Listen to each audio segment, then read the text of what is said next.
So hello, let's test if you can hear me well. So let's see. So can you hear and see me well? Plus, minus, let me know in the chat if you have any problems. You there? I'll start just a second.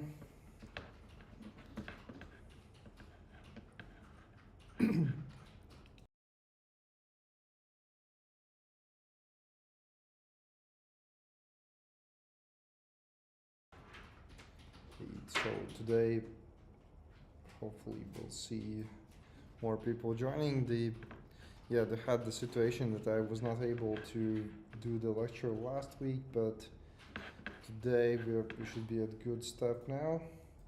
Good situation now. Okay, so at least somebody is online. Hopefully others will then check later. So the idea for today is to look more again for the dimension reduction methods, which are very useful for visualizing high dimensional data with many columns, so to say, in business processes or in research. Always very useful. Then it naturally goes together with being able to process the data in clusters. For example, in this picture, if I have sales data and I have certain behaviors for 4 groups of customers, then I can offer some specific products to, let's say, this red group to increase my earnings instead of like giving this product to the blue group, which interests in other products. So that's something that you will be able to do yourself if you have data. And I will show you a couple of no-code tools today. And next week we will start looking at more no-code tools which are more related to actual deep learning models, and then we'll go to generative models, language models, and so on.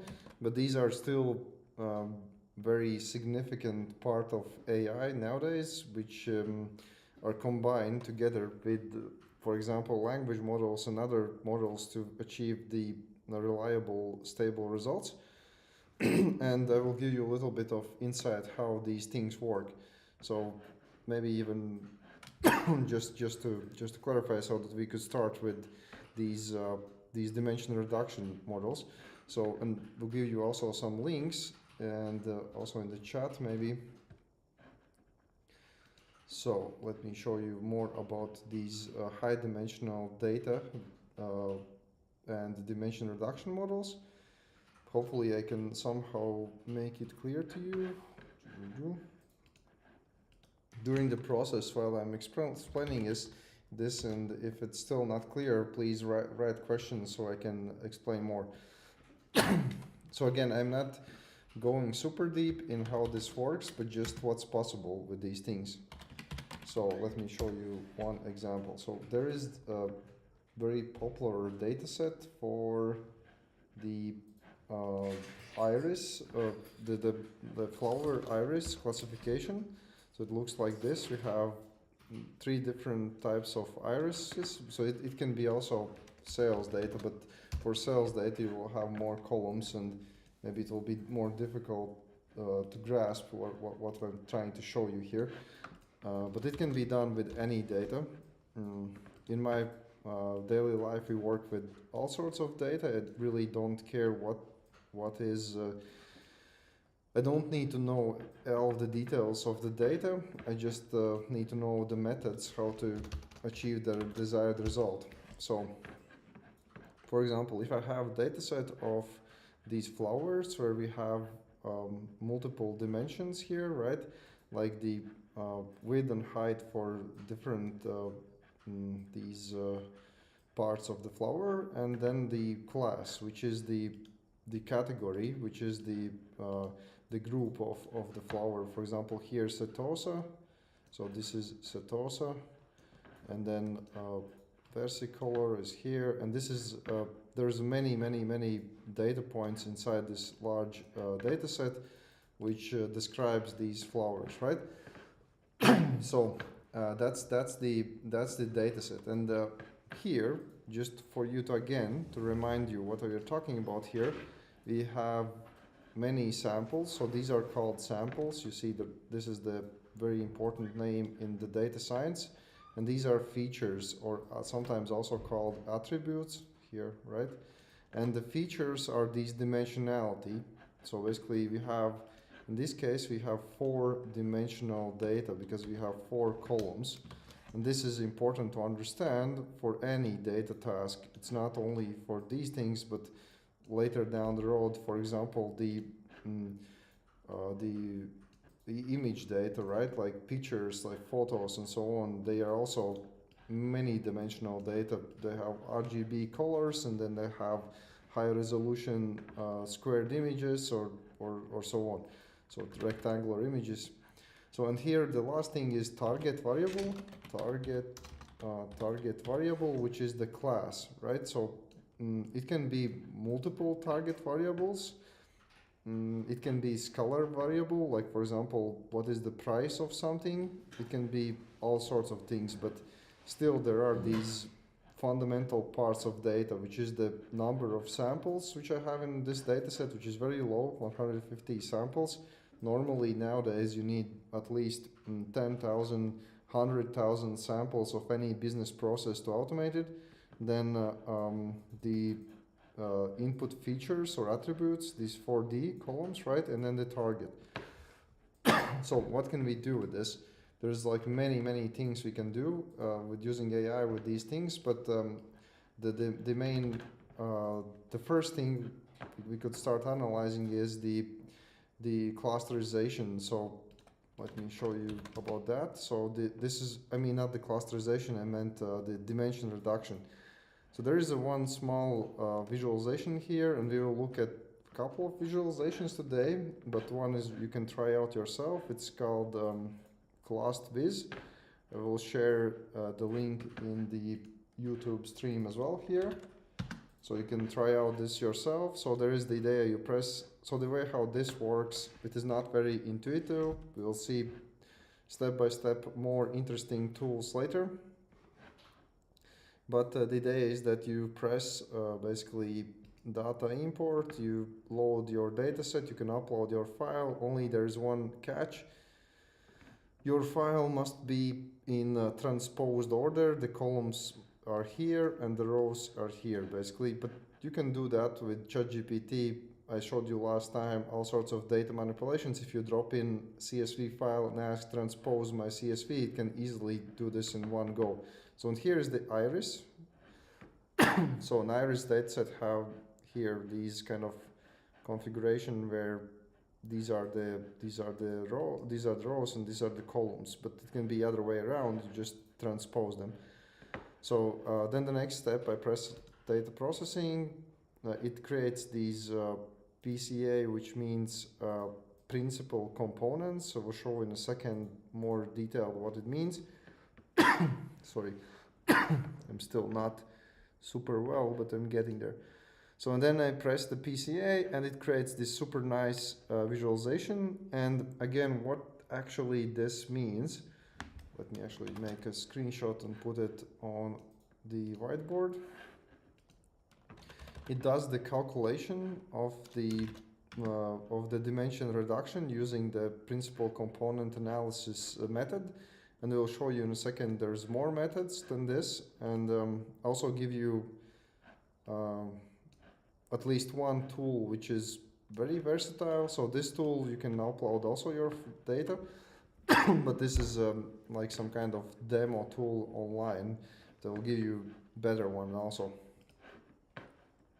So normally, if you're a programmer, you would do this using sklearn and Python and NumPy and Pandas, but for the business processes, you can do it also with these no-code tools. So what is here, again, main reason why we're doing this is to understand things, not necessarily to implement all of these things. So the main thing what we see here now is that this data set of these many features. So basically, again, let's step back and maybe it's easier to see like this. So we have literally 150 samples. Each flower has different attributes and properties, features here, right? And it also has the class, right? Setosa, and then if I scroll, there will be also Technicolor and others. So these are defined by these colors, right? So these are the class names. But by the way, these clusters also could not have, if I don't have class names, like for example, if I don't have this, I could still get the clusters, because the clusters are made only on these features. The colors are just used to verify that there is some kind of pattern, that something similar between these things. So what happens is that from this four-dimensional, high-dimensional space, we project, so we could imagine that we project like a shadow of this high-dimensional object into this two-dimensional space. So this shadow is now visible here, and the very important thing to understand about any dimension reduction methods, dimension reduction, for the visualization or data processing, it can be used. Data processing is that these dimensions, like principal component 1, 2, or any component which we will project our data from high dimensional space into low dimensional space, these are not real features. These are imaginary, like not imaginary, but basically these are abstract features. So here, these are real features, like length of this part, or length of that part, or the color, or the size, or anything else. But these are just abstract features, which allows us to understand how similar, for example, is all of the red dots, or each of the red dots with the blue dots, for example. If the distance between these are higher than these, it basically means that the setosa is more different than versicolor and virginica. And this is specifically on these projections, because there might be other projections where some parts of flowers could be more similar than others. The other thing, very important thing to see here, there is this PCA1 and PCA2, and here is the 73%, and then there's 22%. So this means that each of the principal components visualizes most of the variety. Like if there is like differences between the flowers, the first dimension will cover the most differences. So it says that 73% of the differences are already captured in first dimension. So what it actually means, and you could easily imagine here, so all of these clusters are a little bit stretched out towards vertical position. So what it means is 73% of the features are covered in first dimension, is that if I just draw here the another projection, so this is easily done. I can do as many projections as I want. Maybe it's easier to show it above, maybe here, right? So this would be, oh man, this would be like one-dimensional projection, and then this would still be 73%.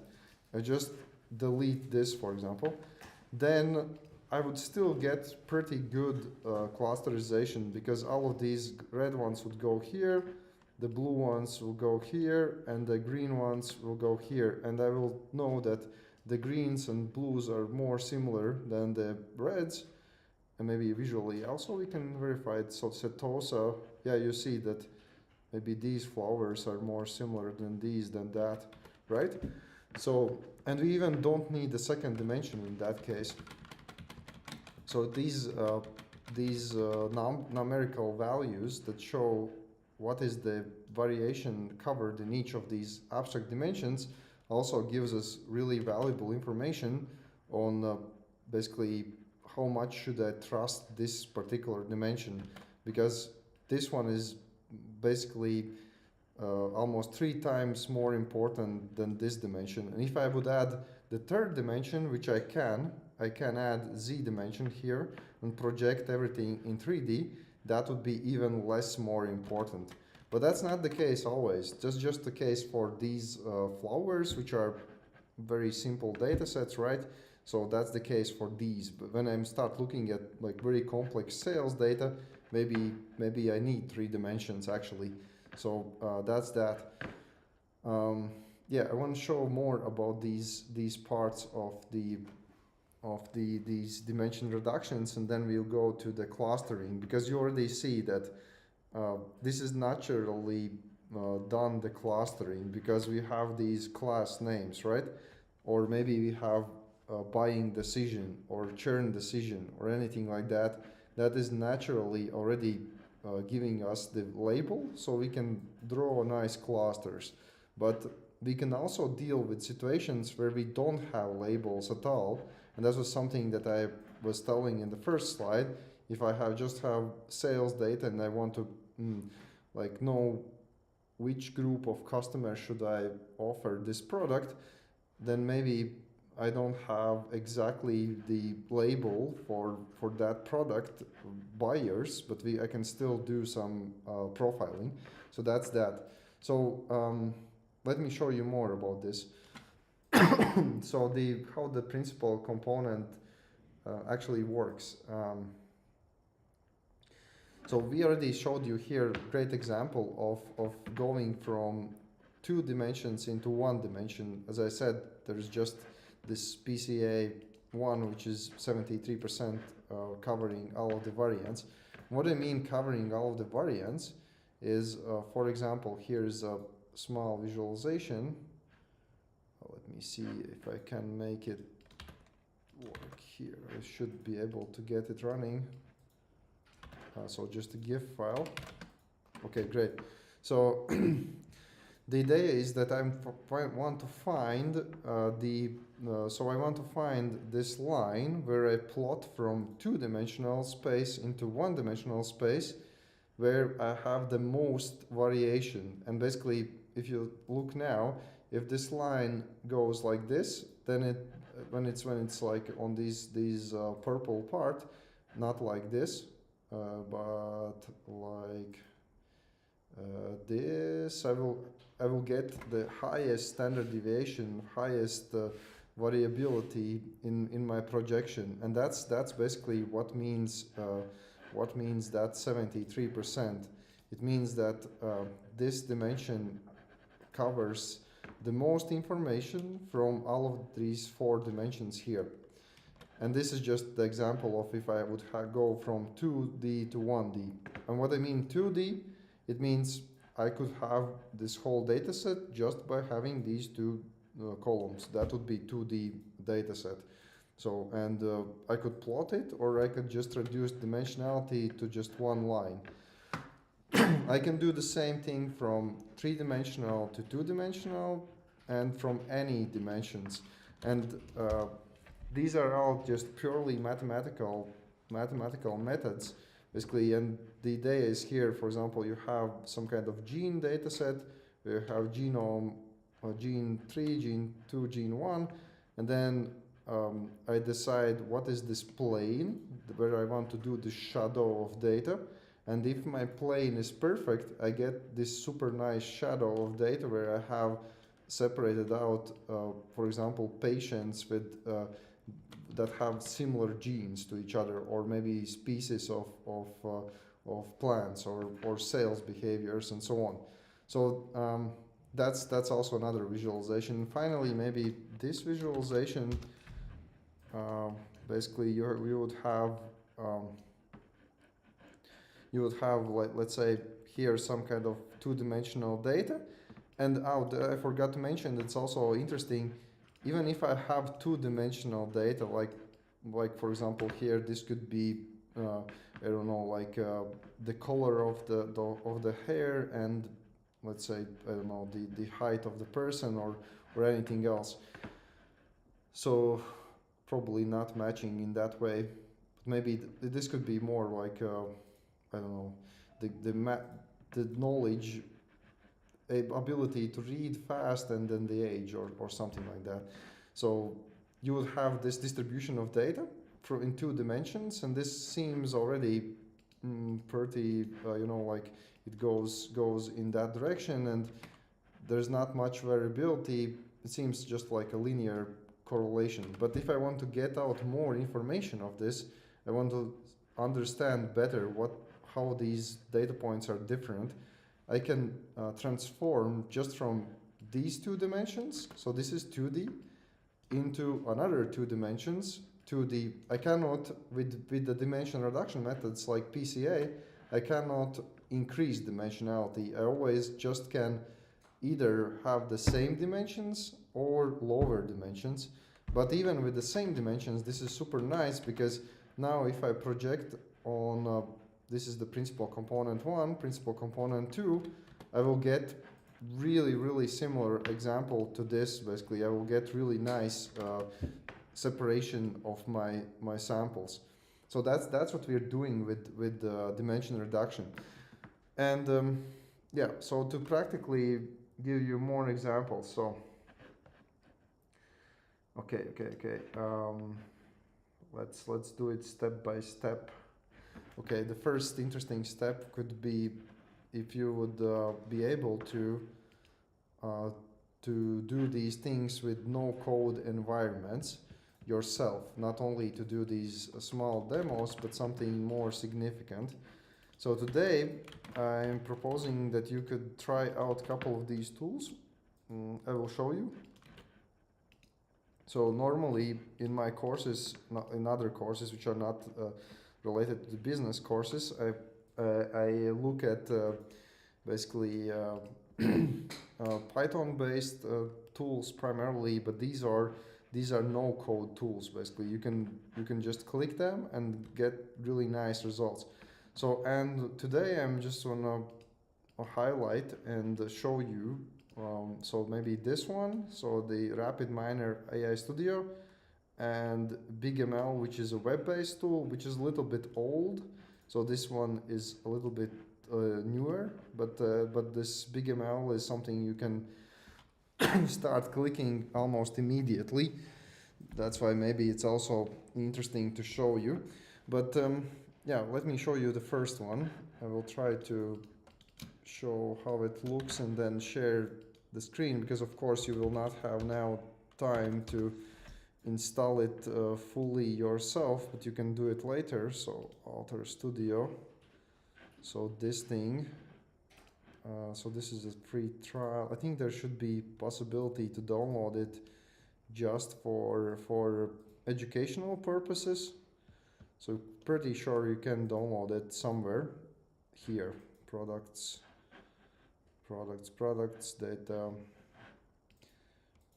Yeah, just a second, I will give you the link, maybe also in the chat, so you can do it later.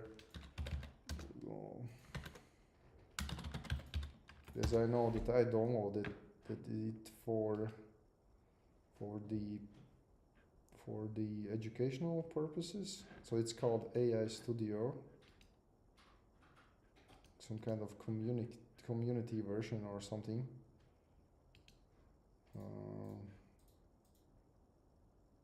Download. There are a couple of options. Let me find it for you.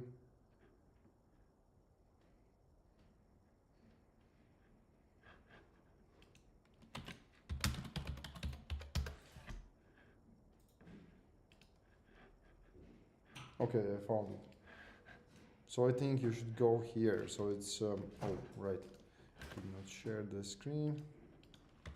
There is some kind of Altair marketplace, and then if you type in AI Studio, you can download this thing. So, okay. So this would be more professional tool, and then I will show you also this BigML. But anyways, this tool is also really easy. So it's not like you don't need to write a single line of code. You can even, how I would use this tool if I need to do any kind of data modeling, like for example predict the churn or buying decisions, or do my data processing for my thesis or so on, I could just use this tool together with ChatGPT search or Perplexity, and could do almost anything just by clicking a couple of things without coding. So let me show you how this works. All right, what do I have? I'm not sure. I have educational license. Yeah, so you definitely are able to get this as an educational license. So let me share the screen. Where is my AI Studio? AI Studio. Okay, got it. Here. So this is the AI Studio, right? So I think it's quite simple things here. It's just drag and drop. Of some things are not maybe totally self-explanatory, so I can explain them. If you have more questions, definitely can. I saw that some people wrote me some emails. You can write also. So the idea is like this. So you have some. Here you have some operators, all sorts of building blocks, Lego blocks, and here you have data. So just to be clear, you can have any data. So you can read like CSV, like you would do it like this. You then select here on top right corner CSV file or Excel files. Here see there's also read Excel, any kind of these blocks, and then you can immediately start working with your own data as well. But for the simplicity reasons here, you can use just samples, and here is the iris. So this is the same dataset I was talking about and which I showed you in other tool. And how to look at this dataset. There's really nice ways how to do this here. So for example, the simplest way would be just connect this block with here, out with result, and then press this run button on top. And now I see my iris dataset. So I see that there are the sample IDs, the class names, and then I have the lengths of these, how you call it, I'm not sure, like the parts of the flower, right? So that's that. And then I go back in the top tabs to design. I highly recommend that later you can go slower through these steps and experiment more with this tool. Maybe I will go back to this tool later a little bit, but it seems quite usable. So then here in the operators, I can write PCA. So principal component analysis. I drop it in. I then connect it here with this dataset, and I think if you like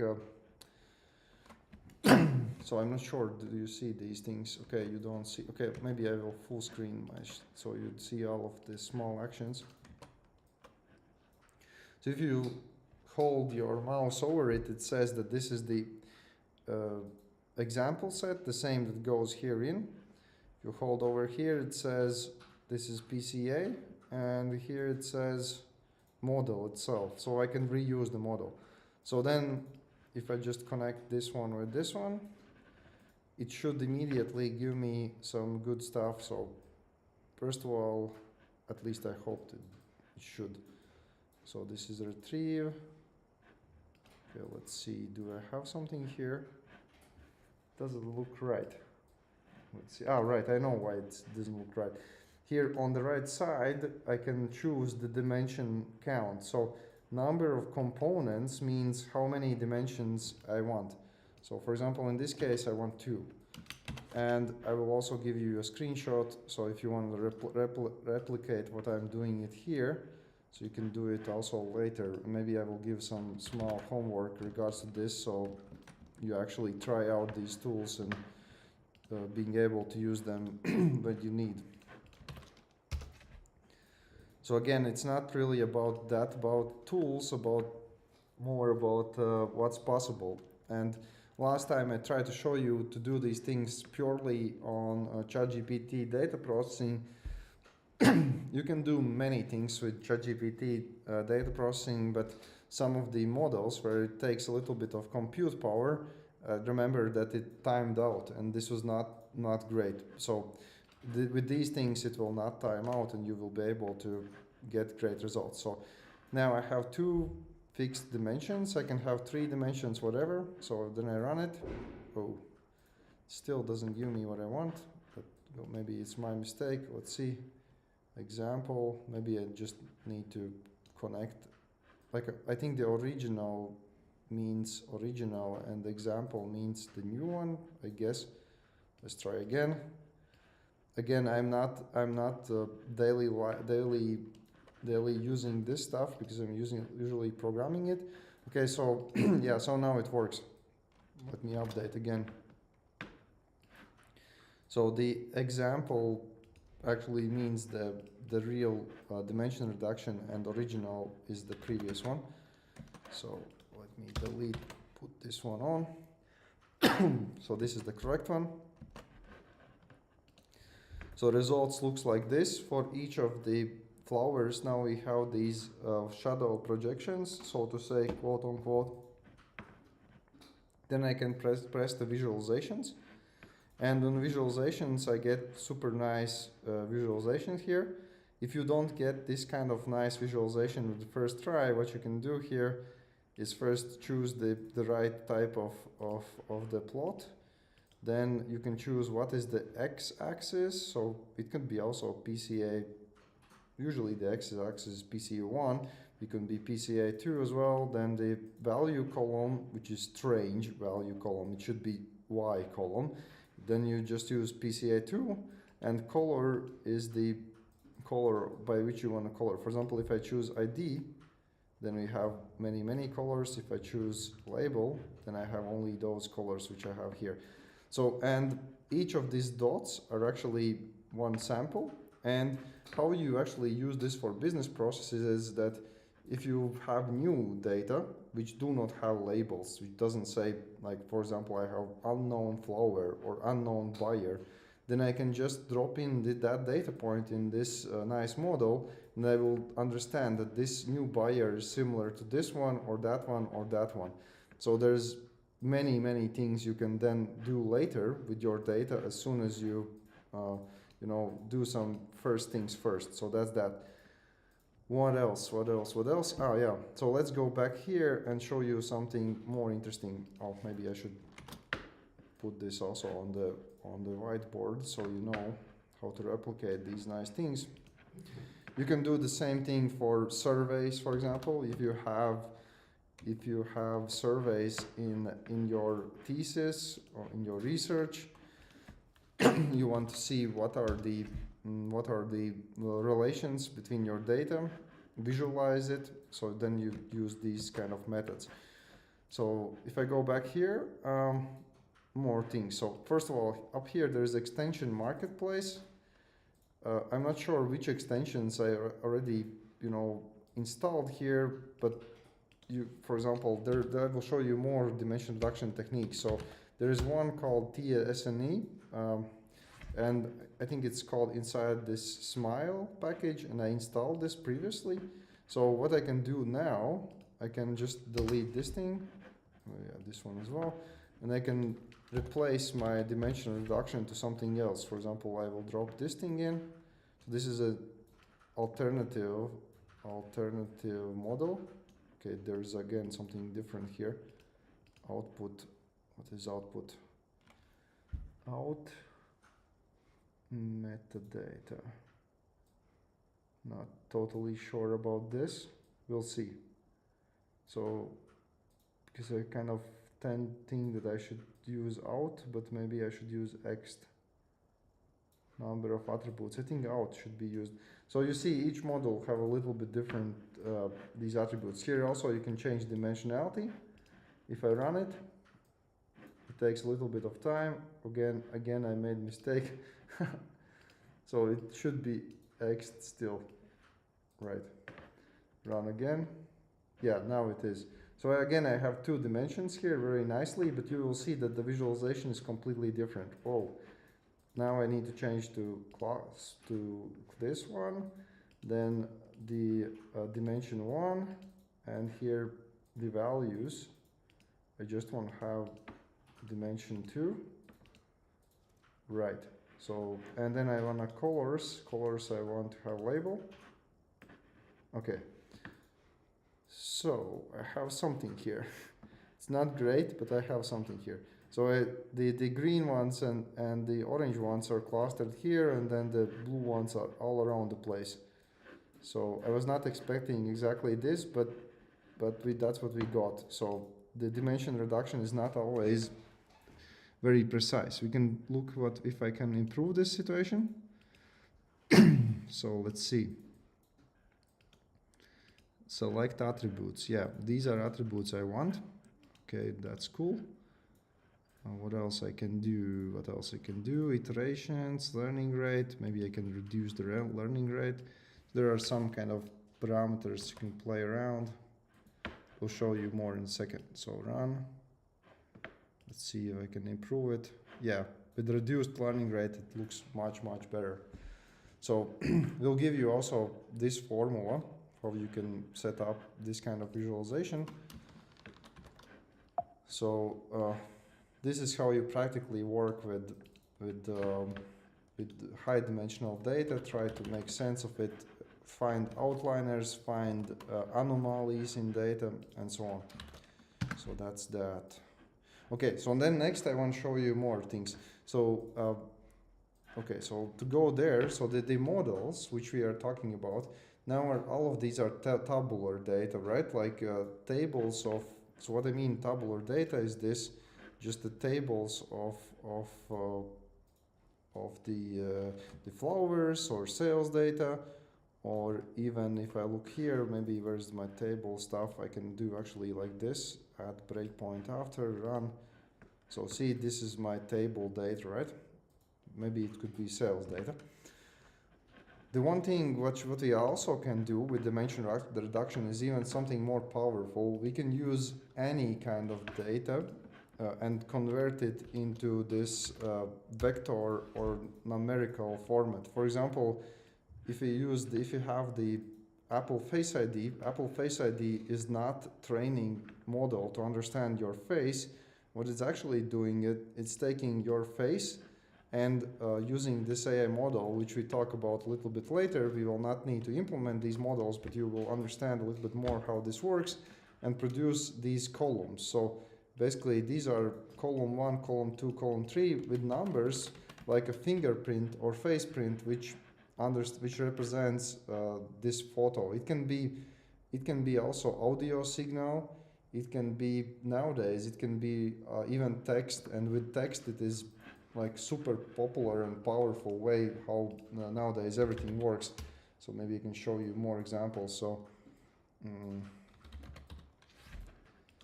me give you more examples.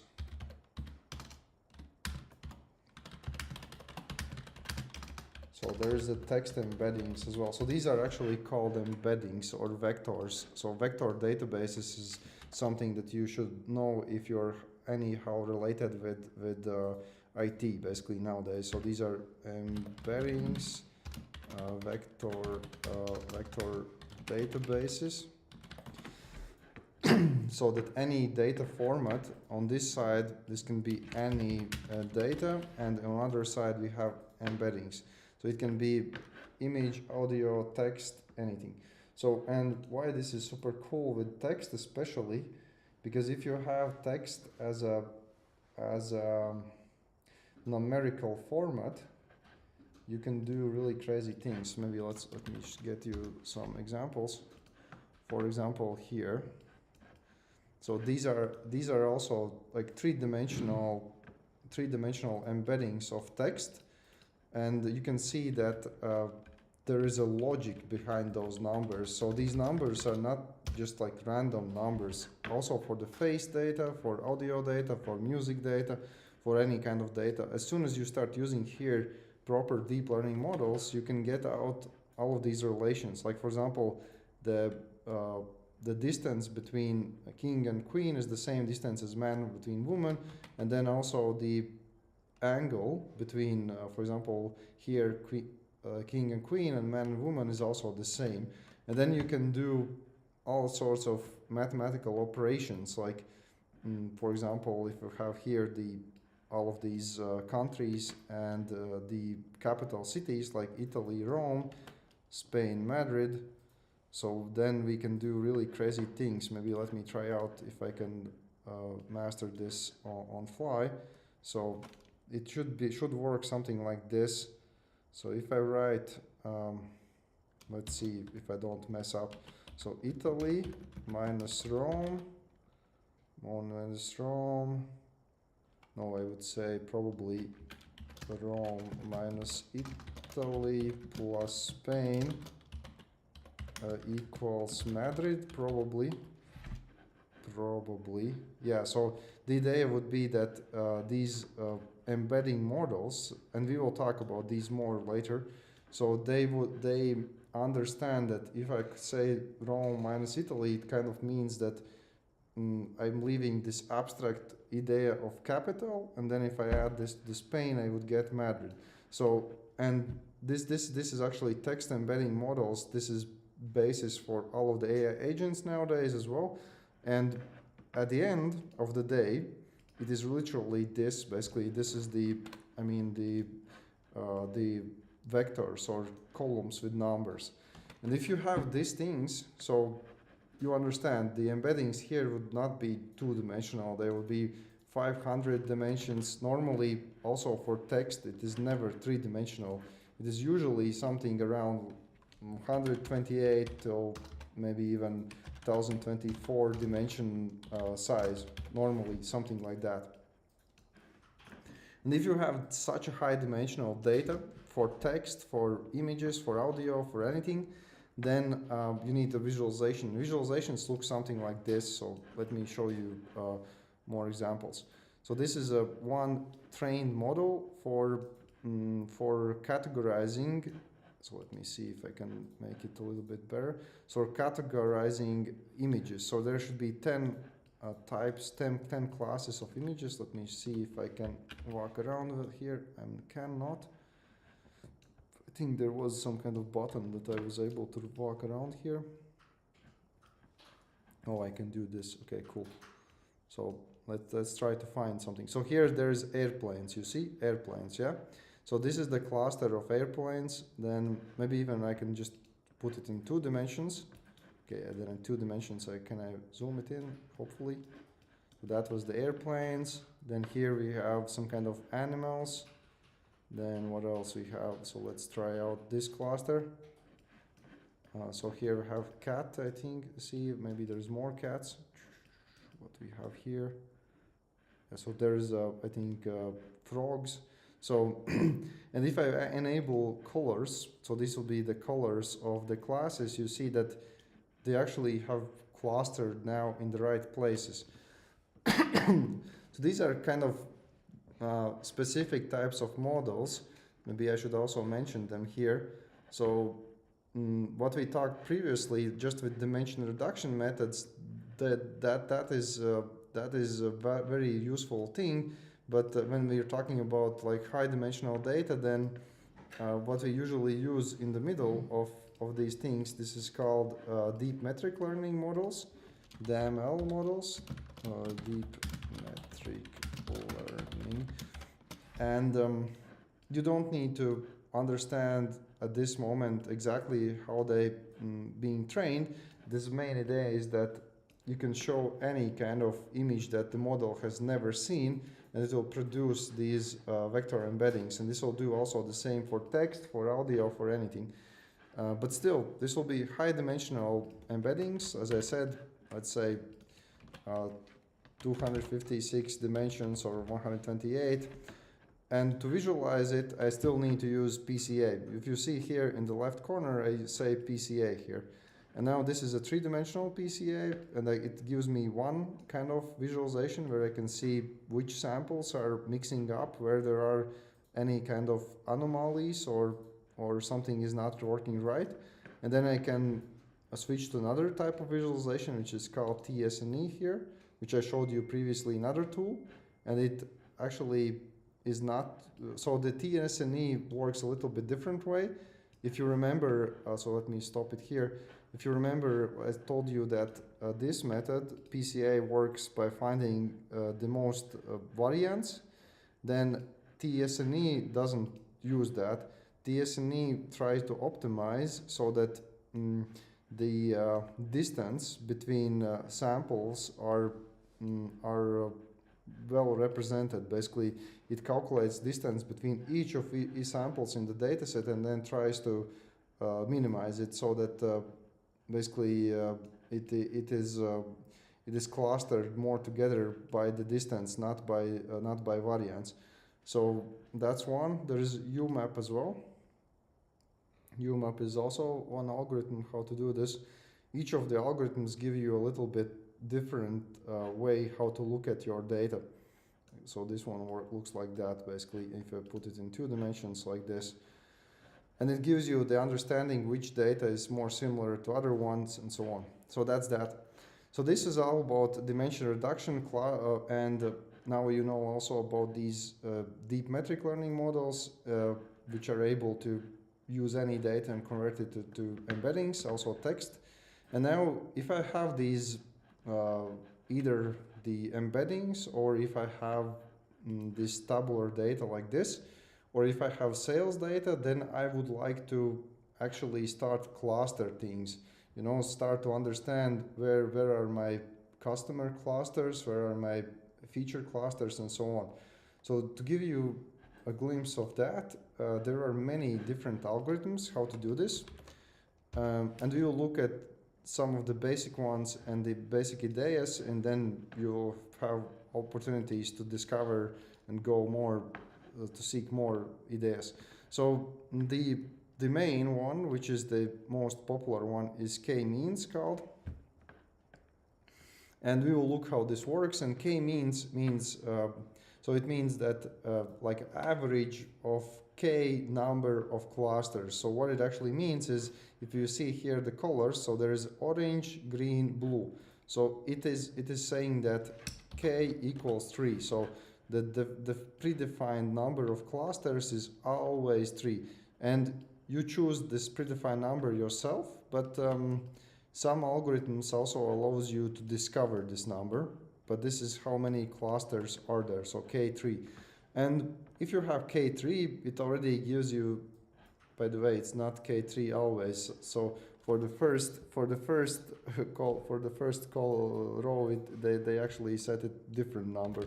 So there's k3, and obviously you can see that here is set to k2, and the first one is super funny because there's some of these even don't have defined k. So, but there is a k3.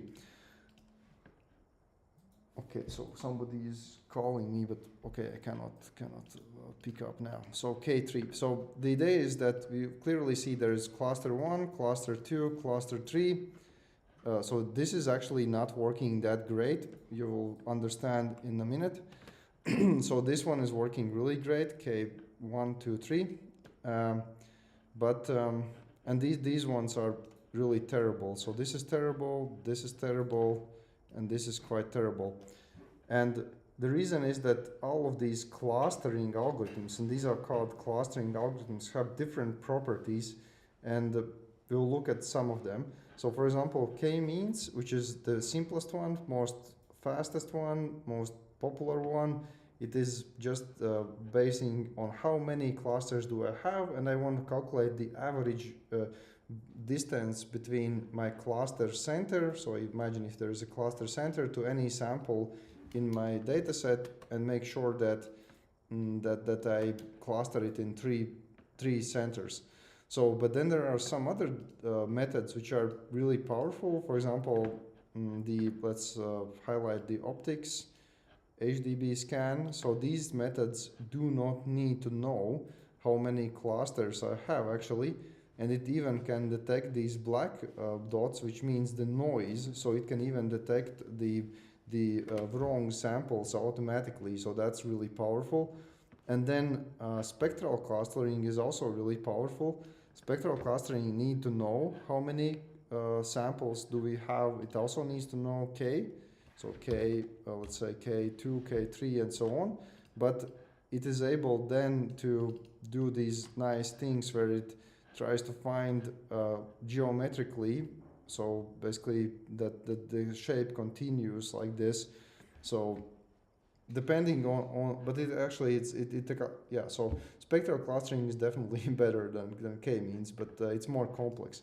So and the optics is great if you don't know the number of clusters, and it's based on density.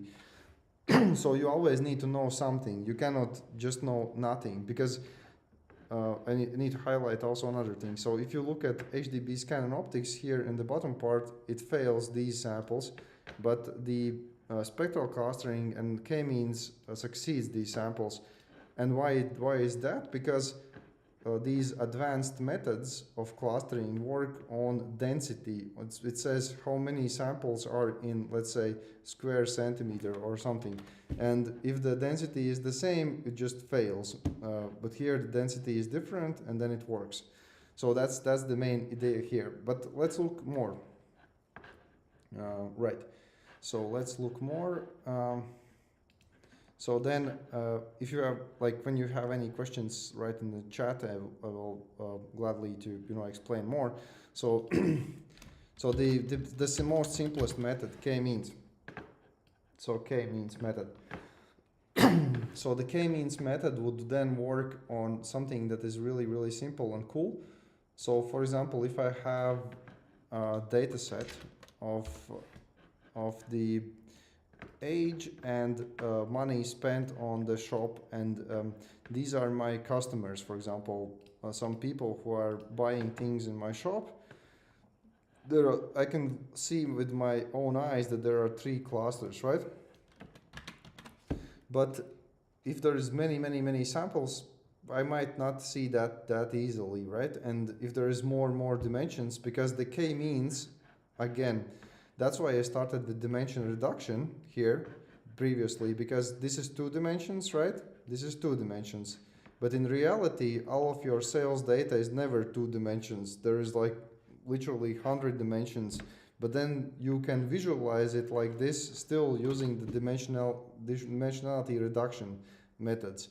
But it still works also in high dimensional space. For example, k-means can work also with, let's say, 100 columns, and it will still give you the nice clusters.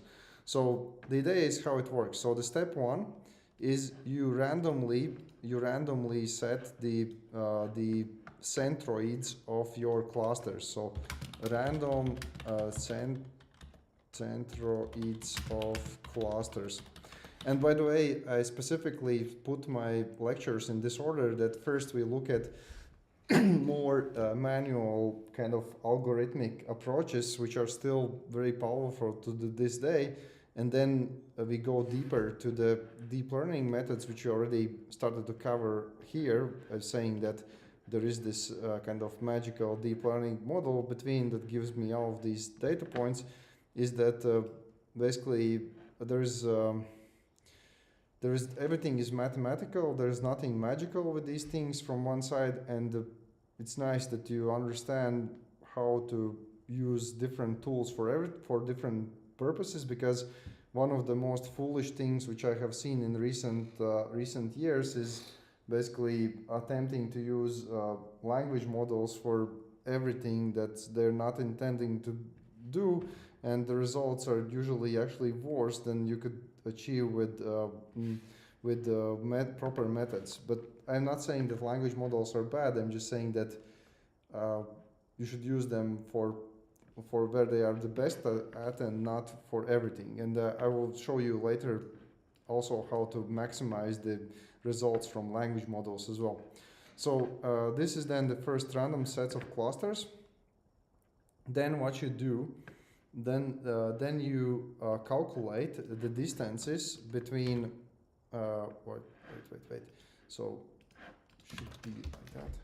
Okay, cool. So calculate the distances, like just the Pythagoras theorem, right? The Euclidean distance between each of the samples and these centroids, right? And find so that each of the which is the closest centroid to each of the samples, right? So that's what you're trying to do. And as soon as you do that, then you assign the basically membership of this kind of center. So this is the second step.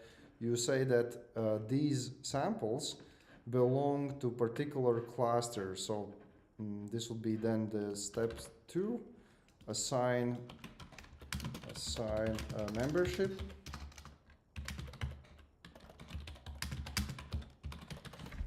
And step 3 is really simple, is that you calculate the new cluster center using mean or average basically distance.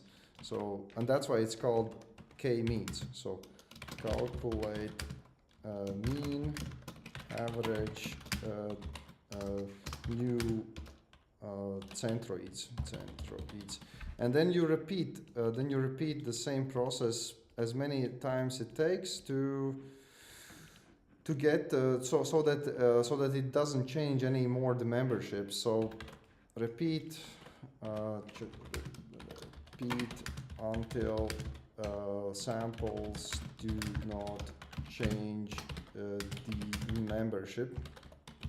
So that's basically how the k-means works, and some other algorithms work in a little bit different ways, but that's the basic idea.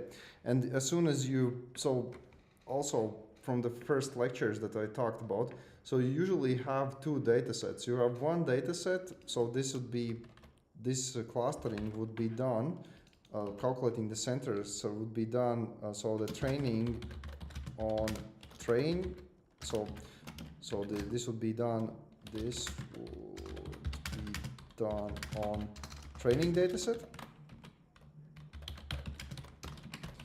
And when you have new customers going into the shop, these would just be then used in inference mode, and they would, for example, this would be my new customer here, I would not train my model anymore. I would just look which cluster this belongs to, and in this case it belongs to this one, and this will be then used in inference. So this is the term used when you don't train your model anymore.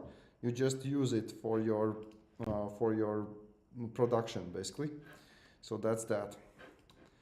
Okay, cool. So then how to use these things? Okay, so we can go back to this AI Studio, and then I will show you also how to use the same stuff in the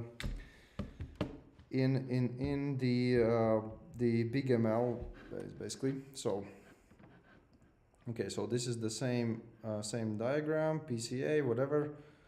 Let me think. So we could just, okay, let me replace it with, where was it? It will be hard to find this way. Okay, let me delete. So I will still need to have PCA to display it. Remember, we have 4 dimensions. Even after the clustering, I need to somehow display it. So this will be that. Great. Then the clustering. So k-means, see, there is a k-means clustering algorithm. This is great. We can define how many clusters we want. We don't need to have exactly the same number of clusters as the real labels. So there is a 5 now. Okay, so that's that. Then I'm a little bit worried of one thing. I definitely don't, so what I'm worried about, I want to show you that as well. So I don't want to give the model, so if I open the iris dataset, I don't want to give the model the label itself. If I give the model the label, then of course it will cluster it in a way that would not be representative. So, but let's see. So probably they have options to add as a label. No. Remove unlabeled cluster attribute. Okay, let's just first try do step by step, and then I will show you more. Cluster model, clustered set. Hopefully that is the one I need. Okay, I can just drop it like that. There could be many results actually. So example. Okay, we'll see how this works. Run. Okay, stop. Run. Okay, so it gives me the cluster labels here, PCA1, PCA2, which is good. Clustering, I get something here as well, century table, visualization, scatter plot. Again, I need to set up the dimensions, PCA1, PCA2. Okay, and label color by cluster. Okay, now I have 5 clusters. And if I color by label, it will be different. So by label, it's like that. By clusters, I have it like that. So it works. But again, normally, what you would do, you would first remove some of the features. Just a second. So let me find if I can pull it from top of my head, remember how it was. Oh yeah, select attributes, I think this one. So I believe I can do this as well. So input, output, and let's select some attributes. Include, subset, select, and I don't want to have ID and label, because ID actually also is not good attribute. It will make my data less clean. Basically, it will just, because ID is nonsensical. It doesn't matter if I have one sample with IDs 1 or 10, like with just the order, right? So if I run it again, now I have nice clusters here, visualization. I think it was smart enough not to take in account what I just did, but this is definitely a better approach. So this is the clustering. Let me show you also how to do it with a few clicks in the web environment as well. You could try to do this in ChatGPT, this code generation tools. Again, it will just require a little bit of your knowledge, plus also it might time out. That's why I'm showing you to do these things with other no-code tools. So this is this. Okay, so that's that. So let's try to do this with BigML. So BigML. Okay, did I already? Yeah, so I already signed up. If you have not signed up, you can sign up for this service. It's not difficult to do. So basically it's called bigml.com. Yeah, I think I already wrote it. So here I believe also there were the iris dataset somewhere. Okay, so there is the iris dataset here. There is also wine sales datasets. There's all sorts of datasets. Maybe let's try out here wine sales. So I have wine sales. Let me give you some examples what I do here. So then I configure dataset. Yes. All right. And here there is a cool thing. I can also split the dataset in the train and test dataset. So I can use one part for training, another part for testing.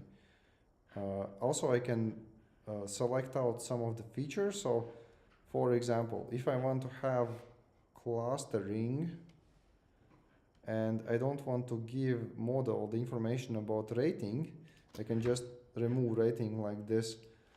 Maybe I want to cluster and see how much it overlaps with countries. Then I can remove country like that. Or I can just have everything together and then see if I have anomalies, if I have some outliners, some samples flying out of my cluster. So let's try to just leave everything in. I think this time, create. So it creates the dataset, right? Oh, it also gives me these nice things, histograms, which I talked last time with you.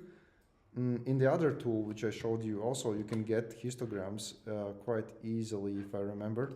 So if I press on iris, statistics, let's say A1, see there is a histograms as well here.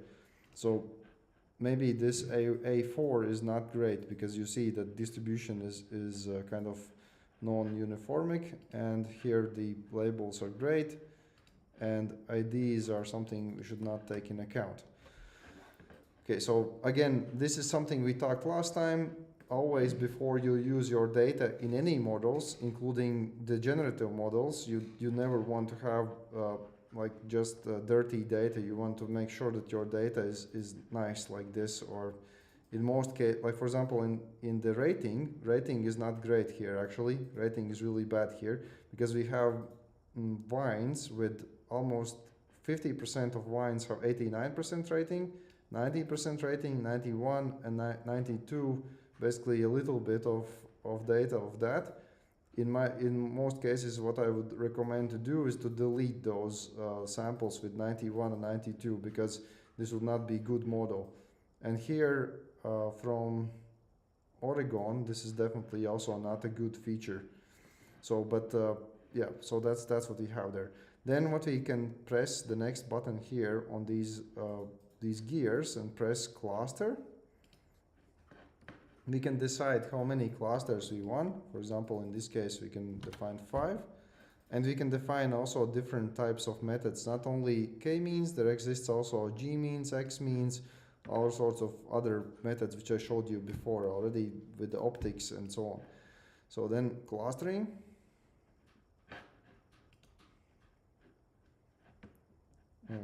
Clustering, and then you have these 3 nice clusters. By the way, okay, do we have, oh no, 5 clusters. But by the way, the visualization here is not as good as we had before here. For example, I can show you again, because in this case, first of all, I did the PCA. Remember that I added this block here just to visualize, and here we don't have this block, because if I go over any of these clusters, it says, so this is the bigger cluster, 84 samples, 73, 18 samples, and it gives me on the right side the main most common features. Like for example, all of these wines come from Australia, rating 89, price 25, and so on. But I don't have that great visualization with them. So let's see. So there's a summary as well, because this is actually 6-dimensional data. There is 6 dimensions, not 2 dimensions, and I'm trying to now look at them in 2 dimensions. So you already see why the dimension reduction is actually very useful. So this is that, and then if I would like to run this for my own data, there is there should be somewhere a button to, you know, just to repeat this thing with your own data. Download cluster, predictions here. So the cluster analysis and then, or classification, and then you can predict samples based on these new clusters that you made. So this is the clustering type of things. You can do it either yourself with no-code tools, or you could ask data scientists to do these things for you when you have some business processes. Basically, you can discover almost anything in your data, your common patterns and so on. So this is one thing. Then we need to cover today another big topic, which is also very, very cool, I think. So it's called decision trees. And decision trees are actually still, so I will also give you the exact name of the method so you know what to ask your data scientists when you need to do these things. So basically we have situation where, actually I had somewhere this picture, let me see if I can find it, because I remember I showed it somewhere. Let me see if I can find it.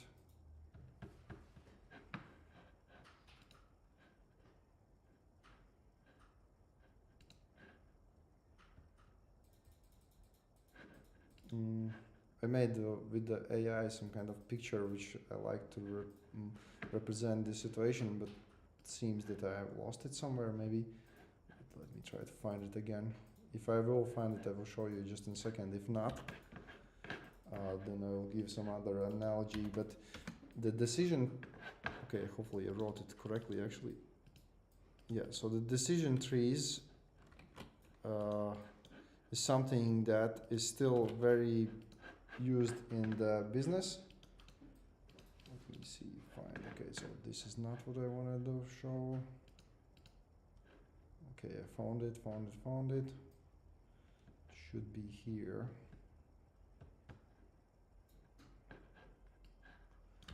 Because you can do classification and all sorts of decision making process using the deep learning models, right? But still, okay. So this will not be perfect. I will try to make next time a little bit better picture, but still, kind of the idea.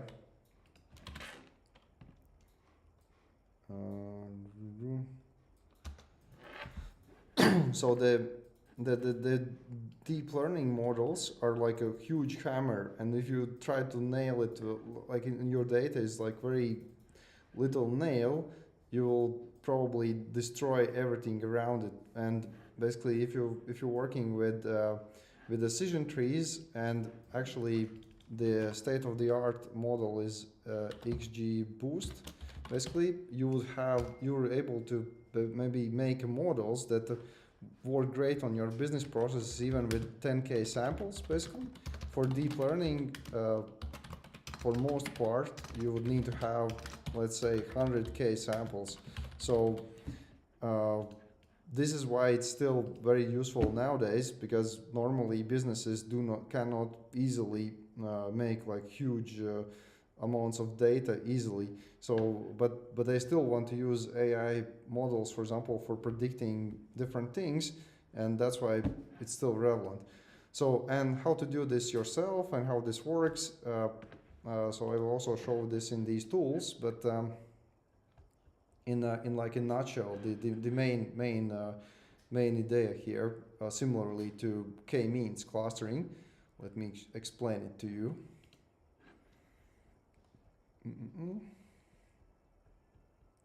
I will find my data set. Where is my data set? Okay, cool.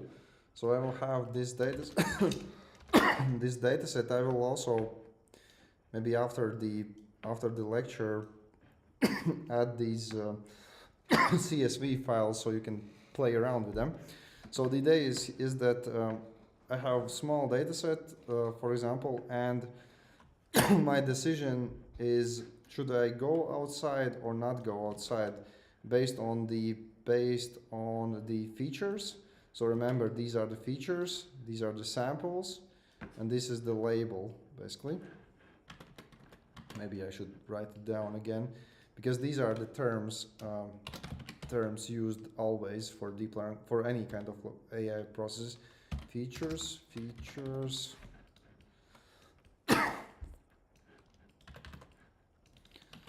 samples, and class, target class. Okay, cool.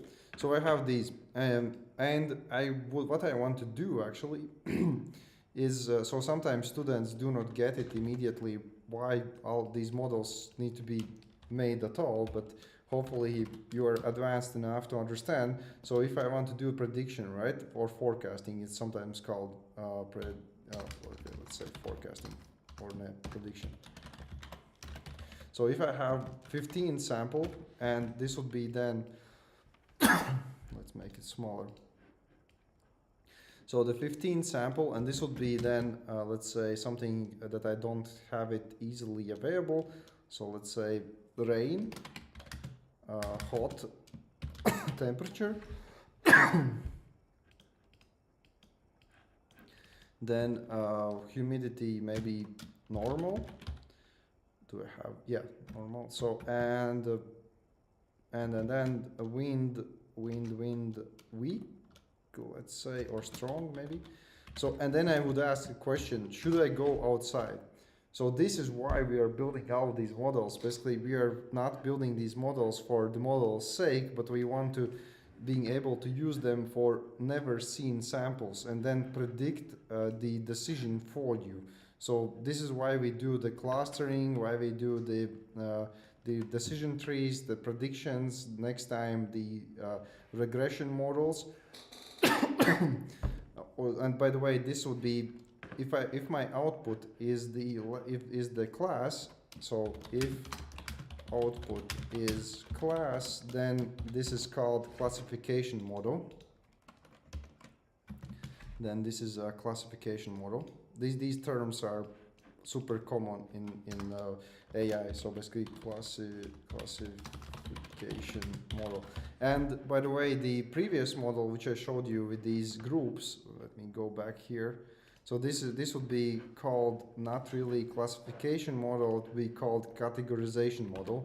Categorization. Categorization and classification are two different things, and better not to use the same terms for both, because categorization basically have this underlying process of putting things in categories, whereas classification is a model output, basically, where you have just the target class as output without any additional information how close is the category to other category. So that's that. So this is the output. Okay, great. And what we want to achieve actually is to build a tree. Basically, the tree what I want to build is something like this. So this is actually the end result what we want to achieve. And to achieve this kind of result, so basically what it means is you need to decide step by step what is the first important feature. So here is the feature one. So this is again the same way as for PCA when I told you. The most important feature goes the first one, then the less important feature goes down here, then the maybe even here is also the feature because there's only one feature there, right?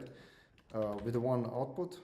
I think overcast, if I go the overcast, where's the, oh, unfortunately the overcast is different.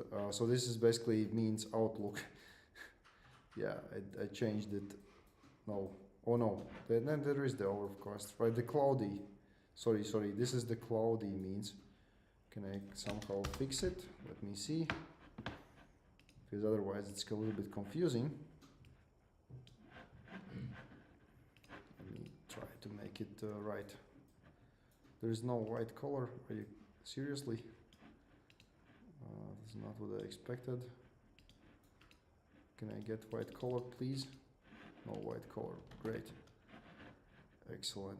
I used a different tool as I told you before, and nowadays I'm stuck with this thing. This thing is not great. Okay, so this is actually means cloudy. But yeah, so there is a sunny, cloudy, rain, right? And there is a feature tree here. Yeah, great. Okay, cool. And here in the end nodes, so these are called nodes, virsotnes. These are then the decision nodes, the target class basically. Target class, right? Always the decision nodes are the target class nodes. There is no other way. And the one thing you can also notice here, which is something you should notice, is that all of the inputs and all of the outputs are actually categories or classes. Previously, when we looked at our data, it was something different. Previously, there was the scalar data. So this is called scalar data. And this what we have now, this is categorical data in the features, because there is a categories for each of them.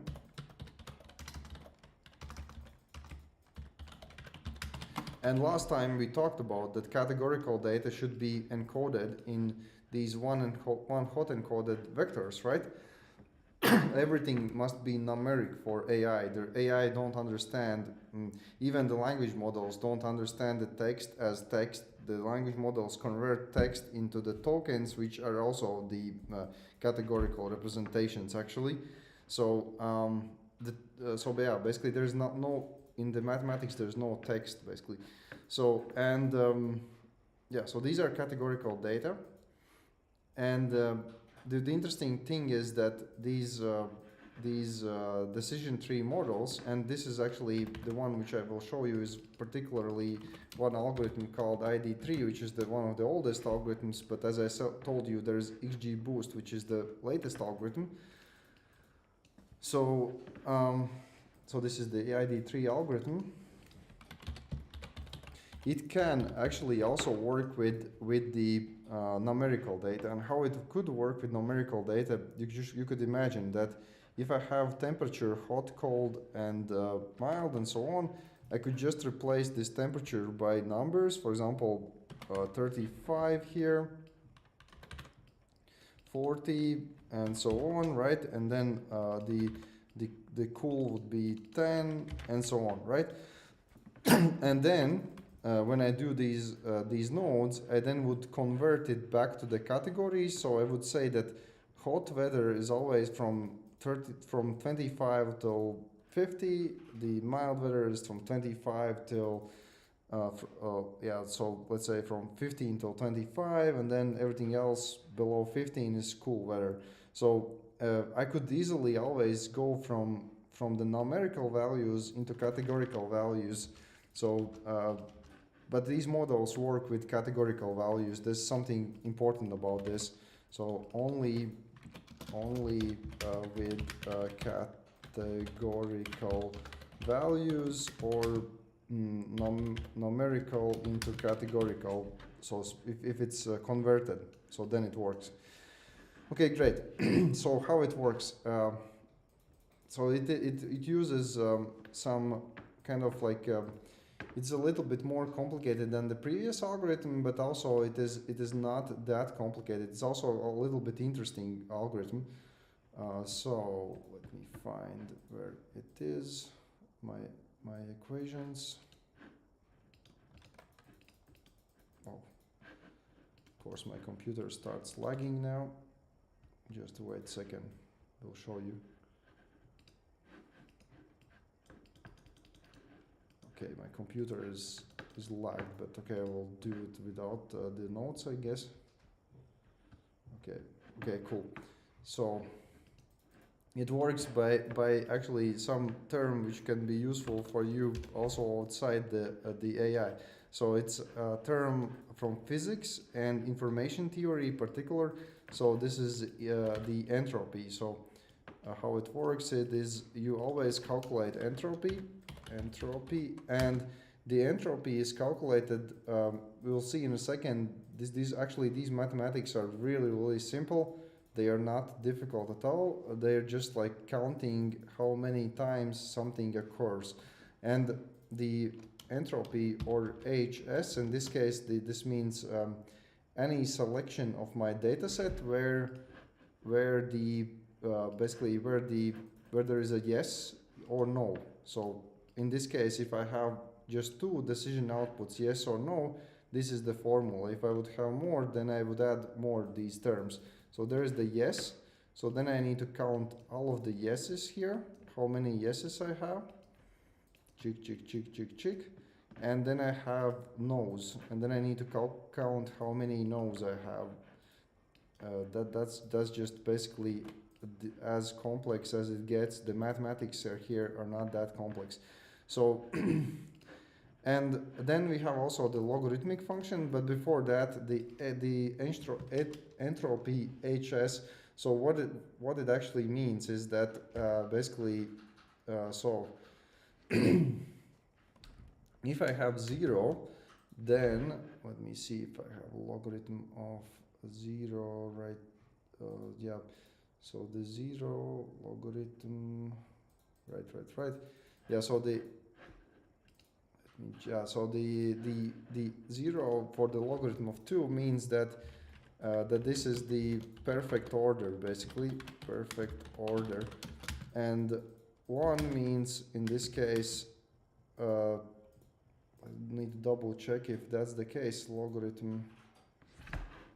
So it will definitely not be 1, but it will be infinity basically. So infinity means absolute chaos basically. So chaos. And hopefully I'm right. Maybe I'm wrong. I will just need to check it in the equation just in a second. We'll see it in a second. So, but one of these modalities is the house, and one is the absolute order.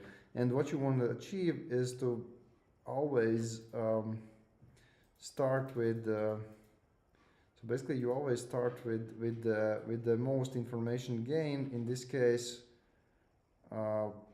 where you will get the most order basically, and then yeah, so where you will reduce the house. I mean, so we will get step by step there, but you will see. So either 1 or infinity, that is the absolute house. So how you calculate this thing? It is not actually that difficult. Maybe I should show it in some Excel variant like this. So this is the Excel. So yeah. Yep. So there will be. Okay, this will maybe not be that visual. Let me go back here. I will try to do it here probably with maybe some even higher visibility here. Just a second. I have prepared some equations which should be better visible.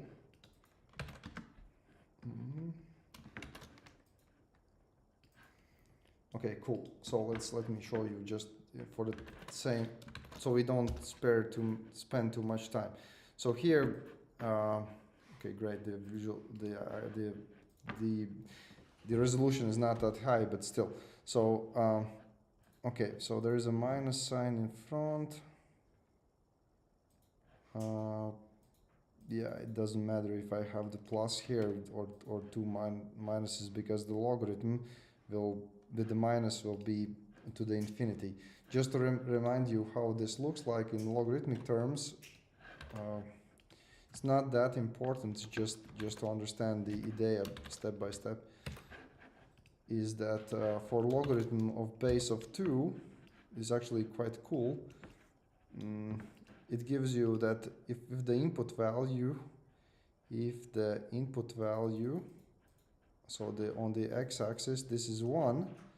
If the input value is 1, then the output value will be 0. And if the input value is 0, then the output value will be minus infinity, basically. So this is what I mean by house in order, basically. And it will never go above 1, because this is a probability. And here you see how we calculate this probability. We have 14 samples. 9 of those samples are yes samples, and 5 of them are no samples. And then you calculate entropy like this, basically. So in this case, we have quite a lot of house there. So in the case when everything is just in one class, you can imagine that either this side or that side would be 0 or 1. Either it's divided by, so that there will be 0 divided by 14 or 14 divided by 14. In both cases, then there will be perfect order, basically. The output will be 0 then. So this is kind of chaotic output, right? So this is step 1. Then the step 2 is to calculate the, so it'll be a little bit difficult because I need to put it in another slide, to calculate filtered values. And here Excel will help actually. So let's calculate a little bit of filtered values. By what I mean by that is we need to understand what is the entropy as soon as I choose any of these conditions: sunny, cloudy, rainy. So this is the entropy for whole data set, but then the question is if I start playing around with each of these subsections. So let me actually show you how to play around. So here, let's see. So if I try to use sunny here, so I would filter out just sunny, and immediately I see that I'm left with just 5 samples. And from these 5 samples, 2 of the, oh, okay, rainbow. So two of those samples are yes samples. So this is the after the filtering of sunny. So the outlook sunny, for example, yeah. So this is outlook sunny, and outlook sunny looks like this. So let me show you. So this is this. Okay. So entropy of 97.1, right? 0971, right? So when I do the same for all of these filter out for all of these sections, I think the one interesting section what to look at is the cloudy or overcast. So if I go here and filter out overcast, I will get that everything is yes. You see, like 4 samples are yes. So if I drop it, oh, this is the same. If I drop it again, you will see that all 4 samples are yes now. And as soon as all 4 samples are yes, the entropy, there is a perfect order. There is no more chaotic situation. Then basically we have 0, the entropy there. Great. So that's that. And by the way, because of the way how this is distributed, then I guess it will not be actually infinity, it will be just 1. So the absolute chaos will be 1 here. Okay, good. So that's that. Great. So we calculate that, and then we use the information gain function, which is like this, which means that I will calculate from my data set. At every point we always are filtering stuff. So after I start filtering stuff, so this is the very beginning, then afterwards, what I mean afterwards, if I'm now prepared this part of my tree, then I will start filter everything by the sunny on this side, and then basically this HS will be just the sunny side of the tree. And then I compare this information gain to all of the attributes, in this case of outlook, basically. So outlook here, and this is done actually by calculating also the weighted sum. So how many samples are in that particular attribute. So in this case, again, I can show you the filtering. So this is always just the filtering, playing with the filtering. So what I mean by that is, okay, so we have these 4 pieces. So the sunny, so the first part is sunny piece. Wait. So this is the sunny entropy. Then the cloudy entropy. And then the rainy entropy here. And all of this together is the outlook. Outlook and also outlook here. So, and then there is these weighting parameters. Weighting parameters, where did I have the formula here? Yeah. So this number of instances in subset, the total number of subset. So there is a 5 divided by 14. And here is the 4. So this is just how many samples of that particular class we have, because we have here 4 overcast samples or 4 cloudy samples. Then also here we have 4 samples. So this is just like to make sure that sum of things is always 1. If for example we will not have these scalars, then the sum will be larger than 1. So always the values will be from 0 to 1. And this is how we calculated the information gain for outlook. The difficult thing here is that we will need to calculate, to make a tree, this information gain for every single column. So for outlook was first the information gain, then for the temperature, then for the humidity, then for the wind, and then we will choose the information gain, basically in other words the column which reduces the house the most, based on the maximum value. And the maximum value the first time we go is the outlook actually. The next time is the basically for the sunny part humidity, and for the rainy part wind, And for the cloudy part, there is already perfect order and we don't need to split it anymore. So that's in the kind of idea how this works. Again, just here missing part, which I did not do here, otherwise it'll take the whole night, is you need to calculate also IG for information gain for temperature using the same formula, same algorithm, IG for humidity and wind, and then choose the maximum value as your base root leaf, basically root node, and then go to the next one, next one, next one, next one, and so on. So this is the difficult part where you do this everything by hand, but you can do also these things just by clicking few clicks using the no-code tools. For example, this tool, which I showed you previously, the BigML. So if I go back with the same data set, so the fictional wine sales, right. So, and then I produce the model. Oh, right, I just understood that maybe I should clean it out and make somehow, let's see if I can do it, model. Oh, yeah, cool. So I can choose what is my target variable. And in this case, probably the target variable could be rating. So what kind of rating do I get? Either this is be 89 or 90.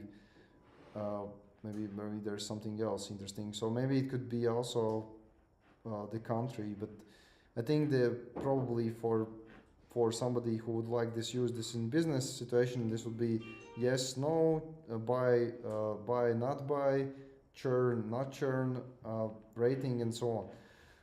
So just by clicking few things, it automatically generated me this basically this decision tree. And what I can do now, I can go to these end nodes and I can look up, for example, so I should probably use the most of the samples. There is, you can see by the size already, that if I want to, let's say, get rating of 90 instead of 89, what I should do, I should sell below 27, then I should have, let's say, what else, country, not France, not Oregon. Again, there is a total sales which I don't have control over. So let's clean this up. So I go back to the sources. Total sales do not help me in this case. So we create a data set. So I remember this was bad variable. There was nothing useful there. Total sales of country grapes. Okay, so this will be cleaned version. Okay, cool. I could actually also split it in train test datasets, but now for the sake of just showing this, let's leave it like that. Okay, so now it looks better. Then create a model. We want to predict the rating. So I want to predict what should I do with my shop to achieve higher ratings for these wine sales. Now I look at samples where there are most instances. In this case we have 270 instances. In this case we have 61 instances. Okay. And then if I go down, it's actually quite large, 3. Maybe I can reduce the error rate. Let's see if I can make it a little bit smaller. Good. So what should I do? Okay, so the price below 27, above 22, not Spain, not equals Merlot, not Australia, and then I get 89, but 89 is not what I want. So 89, okay, 90 here. How many samples? 2 instances, that's not cool. 89. So yeah, you need to play around with this and find where it makes sense. Maybe this one. So you get the idea. You can basically make decisions based on data in this way. So this is one way how to do this in this web tool. You can do this also in this AI Studio which I showed you. Okay, so let's see if I can make it work here.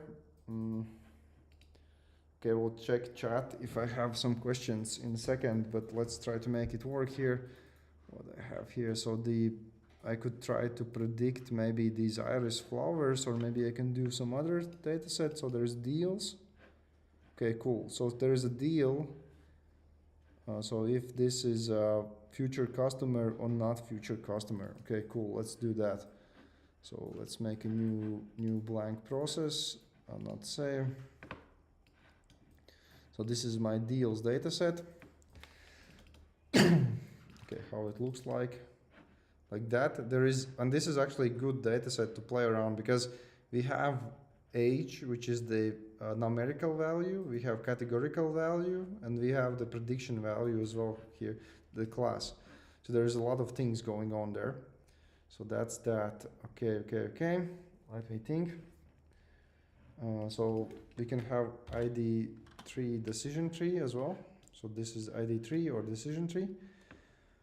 Okay. So what else we need? I think it will just not work if I will connect it, because remember, we need to have categorical values. We can actually try out. So we try out. I would be surprised if that works. Okay, yes, it says numerical attributes not supported. I cannot just feed in whatever I want. So, okay, so let's see what I can do. What was the name? Clone? No, not clone. Multiply. There was a little bit strange language of these things. Okay, multiply means I want to copy my dataset. So why do I want to do that? Because I want to copy one part for these categorizations and another part for. So basically, I want to make sure that these numbers are categorized somehow. Let's see. Categorize. So let's see. Categorize. Numerical. Just a second.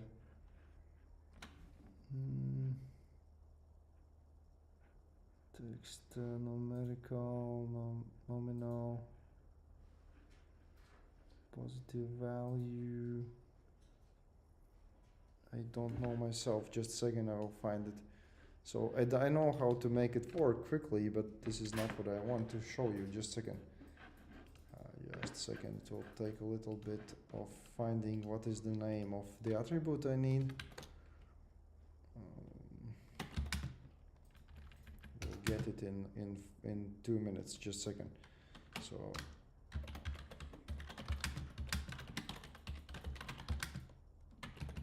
in AI Studio they call it attributes, not features.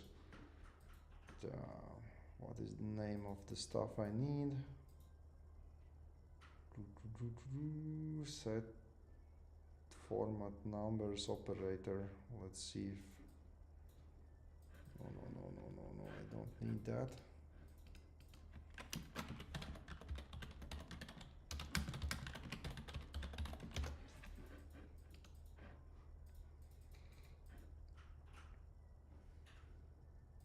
Okay, there's a called binning and discretization. Let's try those. Let's try those. Discretize by binning or frequency, whatever. Okay, let's try it by binning. Okay, there I can select the attributes.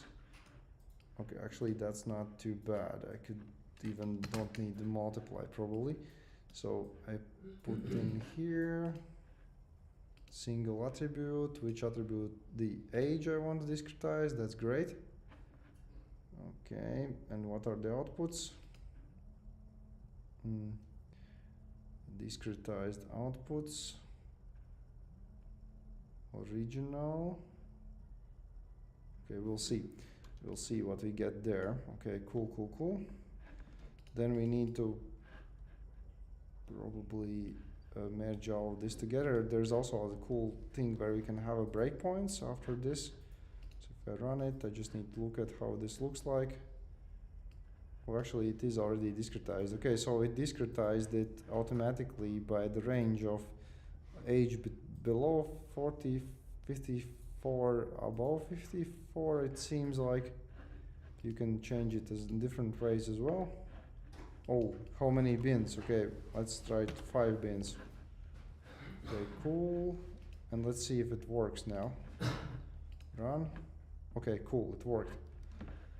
So this worked. Yeah, it's kind of large tree, but basically you see that, and actually visually it also nice, very nice how to see.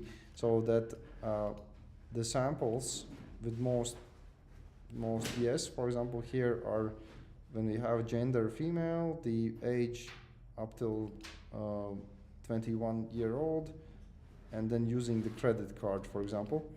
So, and you can also make these trees maybe in different visuals so that it'd be easier to see.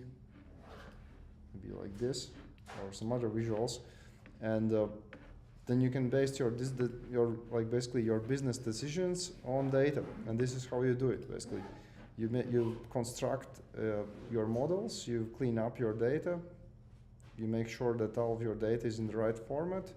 You use some tools or data scientists, and basically that's about it. Oh, but there's also some other ways. You can also calculate the accuracy and things like that. But okay, let's not make it too difficult. Just let's show you some other examples. So boosting, do I have boosting something? Okay, I'm not really sure that this will work. We'll see. Delete. So these are the more fancy trees. Run. Takes a little bit of time. Train. Okay, cool. So now we have even set of trees, and like for the production version, how it would work, you'd actually choose the tree which gives you the best results based on the inputs you have, basically. But yeah, so this is the I guess the simplest way would be just to use the ID tree, but this is the way how you can work with decision trees with no code, with clustering, with dimension reduction. At least you have some insight on what's possible with these things. Yeah, so let me think if I can, maybe I will just do this last one thing, try to give you some accuracy here, accuracy performance for classification. Let's swap out this back to what I had before, because I'm not sure will this work great. Optimization, modeling, predictive, trees, ID3, cool. So the labels, so this will be the precision, cool. Then let's see, so this is the modeling results. Okay, classification, accuracy, right? Labels. We'll see if I can get labels somehow out. So maybe it will work just well. Didn't want to do that. Maybe it will work just like that. This tool is quite smart, anyways. So run. Okay, missing labels, right? To get labels.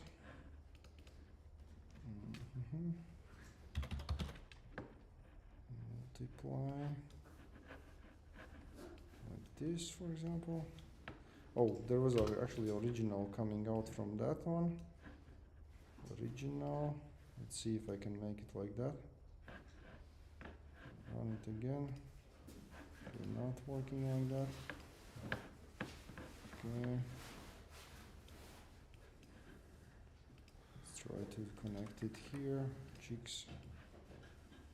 Input, output. Label, prediction, run. Connection is producing wrong data type. Okay, we can debug it as well, but not really sure which way it goes. let's try again. Chicks out. What is that? Not received example set. Maybe I need to select values there. Breakpoint before run. So seems about right. Okay, I will after the lecture just find and post the picture of how to configure it so you can get the accuracy. I believe that maybe we need to select attributes. Let me try again. The last thing I will try. Select attributes. Maybe I need to select the label attribute, but I also don't like that label data. Performance.